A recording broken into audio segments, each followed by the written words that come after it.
আমরা আমাদের চারদিকে তীর্থে তীর্থে ঘুরে বেড়াই, বিভিন্ন জায়গায় এখানে ওখানে ঈশ্বরকে খুঁজে বেড়াই বা মনের শান্তি খুঁজে বেড়াই, কিন্তু কোথাও ঈশ্বরকেও পাই না, মনের শান্তিও পাই না, বা তাৎক্ষণিকভাবে পেলেও স্থায়ীভাবে পাই না। কিন্তু এইটি কেন? এই প্রশ্নের উত্তর ঠাকুর শ্রী রামকৃষ্ণদেব একটি খুব মজার গল্প বলে দিচ্ছেন। সালটা 1884, এপ্রিল মাসের 5 তারিখ, শনিবার। দক্ষিণেশ্বরে যে ঠাকুরের ঘরটি আছে, আমরা এখনও দক্ষিণেশ্বরে গেলে দেখতে পাই, সেই ঘরে ঠাকুর বসে আছেন একটি তক্তাপোশের উপর, এবং ঠাকুরের সামনে মেঝেতে একটি মাদুরের উপর বেশ কিছু ভক্তও বসে আছেন। গোপালচন্দ্র মহাশয়, রামকৃষ্ণ মহাশয় এবং আরও অনেকে রয়েছেন। তো নানান কথা প্রসঙ্গে ঠাকুর এই কথাটি বলছেন, বা বলা ভালো এই গল্পটি বলছেন। ঠাকুর বলছেন, একবার এক ব্যক্তি প্রচণ্ড তামাক সেবন করতেন। তো একদিন রাত্রেবেলায়, মাঝরাত, তখন ওই ব্যক্তিটির প্রচণ্ড তামাক সেবন করতে ইচ্ছা করছে, মানে যাকে বলা যায় নেশা লেগেছে। কিন্তু একটি সমস্যা দেখা দিল। তামাক তো আছে, কিন্তু সেই তামাক ধরাবেন সেই আগুনটি নেই। তো তামাক সেবন করবেন কি করে? কিন্তু এত নেশা লেগেছে যে তামাক না খেলেই নয়, খেতেই হবে। তো এই অবস্থায় কি করবেন ভেবে না পেয়ে শেষে ভাবলেন, যাই পাশের বাড়িতে গিয়ে একটু আগুন নিয়ে আসি। তো এইটি ভেবে তিনি পাশের বাড়িতে গেলেন। গভীর রাত, চারিদিক অন্ধকার এবং সবাই ঘুমোচ্ছে, সব থেকে বড় কথা। কিন্তু তিনি পাশের বাড়িতে গিয়ে প্রথমে তো খুব হাঁকডাক করলেন, জোরে জোরে চিৎকার করে ডাকতে লাগলেন, কিন্তু যেহেতু সবাই ঘুমোচ্ছে তাই কেউ সাড়া দিল না।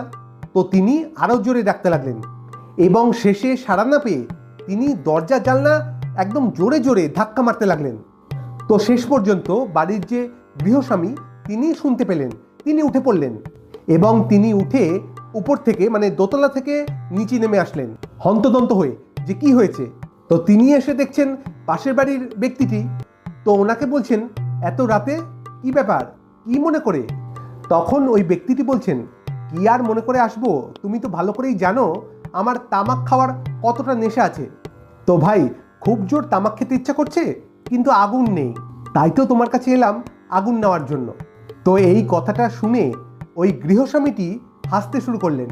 তিনি বললেন, তুমি এত কষ্ট করে এলে, এত কষ্ট করে এত হাঁকডাক, দরজা জানলা এত ধাক্কাধাক্কি করলে, কিন্তু তোমার হাতে ওটা কি? তোমার হাতেই তো লণ্ঠন আছে। মানে ওই ব্যক্তিটি লণ্ঠন নিয়ে এসেছিল, তো লণ্ঠনেই তো আগুন রয়েছে, সে তো চাইলেই ওই আগুন থেকেই তামাকটা ধরিয়ে নিতে পারত। তো ঠাকুরের এই কথাটি শুনে ওখানে উপস্থিত সকল ভক্তরা হেসে উঠলেন, যে আগুন সাথে করে নিয়েই সেই আগুনের আলোতেই পথ দেখে এত হুলস্থুল করে শেষে কিনা সেই আগুনই চাইছে।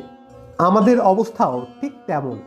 আমরা আমাদের যে জিনিসটা এত কাছে, আমাদের মধ্যেই রয়েছে, ঈশ্বর তো আমাদের সকলের মধ্যেই রয়েছেন, তাকে খুঁজতে আর এখানে ওখানে ঘোরা কেন?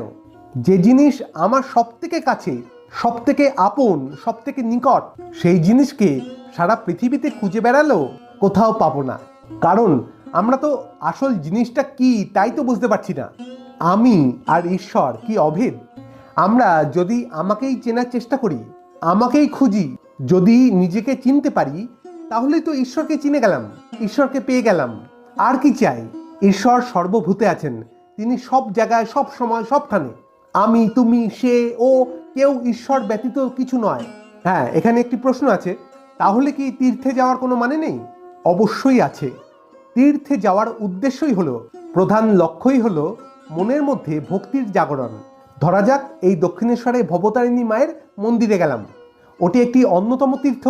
তো সেখানে গিয়ে যেই না ভবতারিণী মায়ের মুখটি দর্শন করলাম, অমনি ওই যে মনের মধ্যে একটা উদ্দীপন জেগে উঠল, একটা তরঙ্গ জেগে উঠল, মনটা ভক্তিতে, মুগ্ধতায়, ভালোবাসায়, আন্তরিকতায় পূর্ণ হয়ে গেল।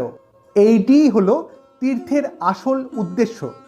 এই উদ্দীপনটাই হলো আসল চৈতন্য। ঠাকুর বলছেন না যে তীর্থে গিয়ে যদি ভক্তিই না হলো, তাহলে তীর্থে যাওয়ার কোনো লাভ হয় না। এমন নয় যে ঈশ্বর শুধু ওইখানেই আছেন, এখানে নেই। ওই যে ঠাকুর বলছেন, যতক্ষণ এই বোধ হয় যে ঈশ্বর শ্বেতা শ্বেতা, ততক্ষণ অজ্ঞান। আর যখন এই বোধ হবে যে ঈশ্বর হেতা হেতা, সেইটি হলো জ্ঞান। আজ এটুকুই।